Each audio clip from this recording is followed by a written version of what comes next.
Michael साठे आणि जावेद खान हे मुसलमान आणि ख्रिश्चन असून सुद्धा मी हिंदू आणि ब्राह्मण असून माझ्याकडे कोणी नसताना माझ्या भावाच्या अंत्यविधीला फार मोठं काम करून सगळा विधी व्यवस्थित यशस्वी पार पाडला. हे फार वैशिष्ट्यपूर्ण आहे. हे लोक हिंदू आणि मुसलमान करतात ही गोष्ट खरी नाही. हिंदू मुसलमान सगळे देवाची देणगी आहे. सगळी माणसं एक आहेत. फक्त माणसांनी ह्याच्यामध्ये भेद केलेले. पण तसं काही नाही. माझ्या वेळेला हिंदू आणि मुसलमानच आले आणि त्यांनी माझ्या भावाच्या मदतीला कोणी नसताना वेळेला जाऊन सगळा विधी पूर्ण केला.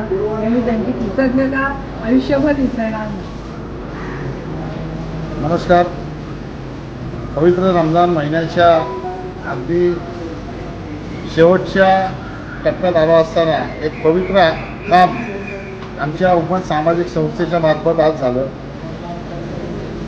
कोविड काळात केलेली सेवा आणि त्याच्यानंतर मागच्या 5 वर्षात सलग ज्यांचे कोणी नातेवाईक नसतात आणि ज्यांचा अंत्यविधीला खूप त्रास होतो, त्यांना कुठली मदत भेटत नाही, अशा अंत्यविधींचं काम उम्मत सामाजिक संस्था करत आलेली आहे. काल असाच एक फोन कॉल माझ्या संस्थेला मला आमचे मित्र मायकेल साठे यांनी केला. आमच्या या ताई आहेत, या राष्ट्रपेठ भागात राहतात आणि त्यांचे मोठे बंधू सुधीर यांचा दुर्दैवी अचानक मृत्यू झाला. या ताईंच्या घरात फक्त त्यांचे बंधू ज्यांचं वय जवळपास 72 ते 75 वर्ष होतं आणि या ताई आहेत. या ताईंचं कोणी नव्हतं. पण मायकेलचा फोन आल्यानंतर काल आम्ही त्यांचा अंत्यविधी करायचं ठरवलं. ताई या ब्राह्मण असल्यामुळे काल सूर्यास्तानंतर त्यांचा अंत्यविधी होऊ शकला नाही. त्यांनी रिक्वेस्ट केली की आमचा अंत्यविधी हा तुम्ही सूर्योदयानंतर करा, म्हणून आज हा अंत्यविधी करण्याचं आम्ही ठरवलं.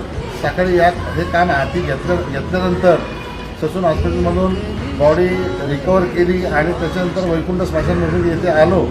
सध्या चाललेलं प्रचंड घासाळ राजकारण, जातीवाद याला कुठेतरी एक ब्रेक लागावा, कुठेतरी ते थांबावं, म्हणून ही सेवा आम्ही आमच्या संस्थेमार्फत करत असतो.